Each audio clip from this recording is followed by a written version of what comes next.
Hello what's up guys, कैसे हैं आप सभी लोग। आज के इस वीडियो में हम लोग बात करेंगे पीको पावर सप्लाई के बारे में। ये पीको पावर सप्लाई क्या होती है? हो सकता है बहुत सारे लोग ये जो नाम है यही पहली बार सुन रहे हों। ये पीको पावर सप्लाई तो क्या होती है, किस लिए होती है, कहाँ इसको इस्तेमाल किया जाता है, सब कुछ मैं आपको बताऊँगा। पहले जो है आप इसकी शक्ल देख लीजिए। तो ये एक पीसीबी होती है कुछ इस तरह की, और कुछ कनेक्टर होते हैं। ये पीसीबी होती है और सेम वही कनेक्टर हैं जो आपकी नॉर्मल पावर सप्लाई में होते हैं, जैसे कि 24 पिन कनेक्टर है और 4 पिन कनेक्टर है, सेटा कनेक्टर हैं और भी मोलेक्स कनेक्टर भी जहाँ तक इसमें अवेलेबल है। तो पावर सप्लाई में तो आपके कनेक्टर जुड़े होते हैं, और जो मॉड्यूलर पावर सप्लाई होती है उसमें अलग होते हैं वायर्स। तो यहाँ पे भी मॉड्यूलर पावर सप्लाई की तरह वायर्स अलग हैं और वो चले जाते हैं इस पीसीबी के अंदर। अब इसका काम क्या है, क्यों इस्तेमाल होती है ये? तो बहुत सारे लोग छोटा पीसी बिल्ड करते हैं। छोटा मतलब कैसा? ITX PC build.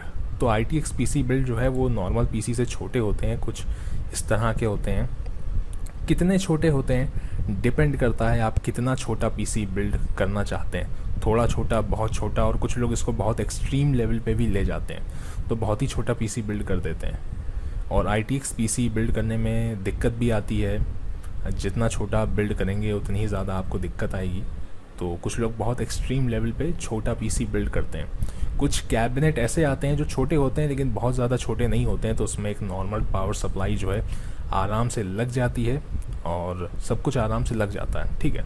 लेकिन स्टिल वो काफ़ी छोटे होते हैं। कुछ केसेस होते हैं जो बहुत एक्सट्रीम लेवल पे छोटे होते हैं। आपको मैं मदरबोर्ड भी दिखा देता हूँ ITX के। तो ये ITX के मदरबोर्ड हैं।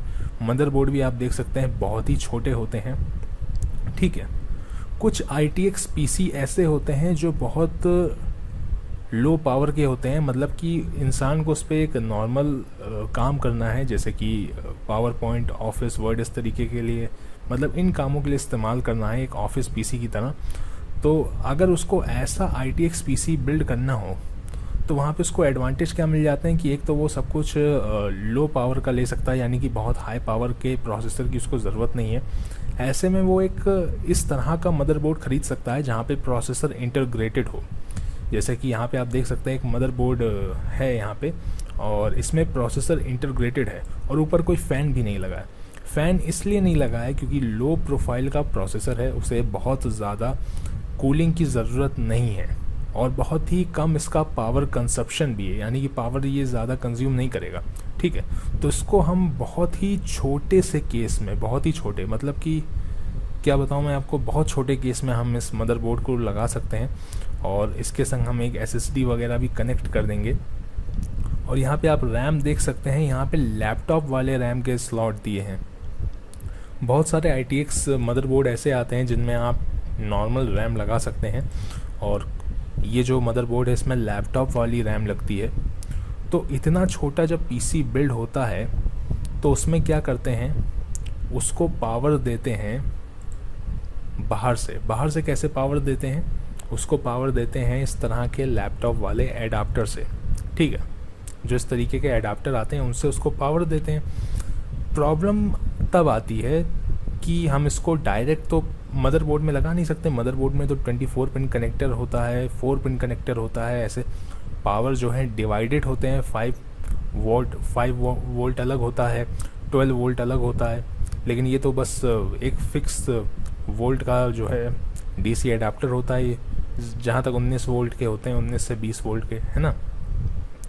तो उसके लिए क्या लगता है, उसके लिए एक बीच में PCB लगती है कुछ इस तरह की, जो भी मैंने आपको दिखाया पीको पावर सप्लाई। इसमें क्या होता है, इसमें आप जो है ये चार्जर या एडाप्टर आप कनेक्ट कर सकते हैं। ये केस के अंदर चली जाती है जो आपका कैबिनेट होता है, और इसमें कनेक्ट होता है एडाप्टर बाहर से, और इसमें आप 24 पिन कनेक्टर, 4 पिन कनेक्टर, सेटा पोर्ट कनेक्ट करके आप हर चीज़ को पावर दे सकते हैं। जो बहुत लो प्रोफाइल के ITX पीसी होते हैं उनकी पावर डिमांड ज़्यादा नहीं होती, ज़्यादा से ज़्यादा वो 100 वाट कंज्यूम करेंगे, तो उतना आप उसको लैपटॉप के चार्जर से भी दे सकते हैं। जैसे कि आपने ये मदरबोर्ड यहाँ पे देखा, इसके प्रोसेसर पे हीट सिंक भी नहीं, मतलब कि हीट सिंक तो लगा है, फ़ैन भी नहीं लगा है, क्योंकि बहुत लो प्रोफाइल का ही प्रोसेसर है और इसको ज़्यादा पावर की ज़रूरत नहीं है। तो ये एक बहुत ही छोटे केस में आ जाएगा और उस केस में हम पीको पावर सप्लाई को फिट कर देंगे और बाहर से इस तरीके का हम लगा देंगे उसमें एक एडाप्टर। वो एडाप्टर की पिन जो है ये लग जाएगी पीको पावर सप्लाई में। इसका पोर्ट हम बाहर निकाल देंगे, उसमें दिया रहता है बहुत सारी पीको पावर सप्लाई केस के संग ही आती है, उसमें लगी हुई आती है, तो पोर्ट वगैरह का होल उसमें ऑलरेडी सब डिज़ाइन रहता है, तो ये सब आपको नहीं बनाना पड़ता है। लेकिन इंडिया में ये चीज़ें ईज़िली अवेलेबल नहीं है, तो आपको अगर कस्टम ऐसा पीसी बिल्ड करना है तो आपको दिक्कत हो सकती है, क्योंकि इंडिया में मुश्किल से मिलता है। ये जो पीसी आप देख रहे हैं इसका कैबिनेट ही हीट सिंक है, जैसा कि आप देख सकते हैं कि बाहर से लाइनें बनी हुई हैं, तो ये कैबिनेट ही हीट सिंक की तरह काम कर रहा है इसका। तो ये बहुत ही छोटा पीसी है, काफ़ी छोटा है, जहाँ तक कीबोर्ड का आधा हिस्सा होगा, ये इतना छोटा है। मतलब थिकनेस में कीबोर्ड से ज़्यादा है, बट देख के लग रहा है कि हाँ अच्छा खासा छोटा पीसी है ये। बहुत सारे कंप्यूटर ऐसे होते हैं जो बिल्कुल आपके हाथ में बड़े ही आराम से फिट हो जाएंगे।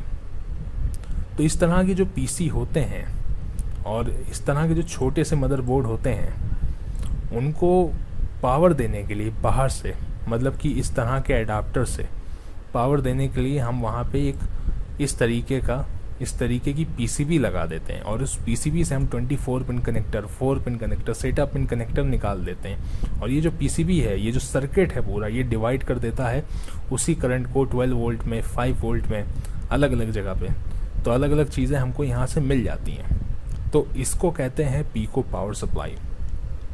सो आई होप ये वीडियो आपको पसंद आया होगा। वीडियो अच्छा लगा तो वीडियो को लाइक कीजिएगा, चैनल को सब्सक्राइब कीजिएगा और सब्सक्राइब कर लिया हो तो बेल आइकन को भी प्रेस कीजिएगा। फिलहाल के लिए इस वीडियो में इतना ही। मैं आपसे नेक्स्ट वीडियो में मिलूंगा, तब तक के लिए बाय बाय।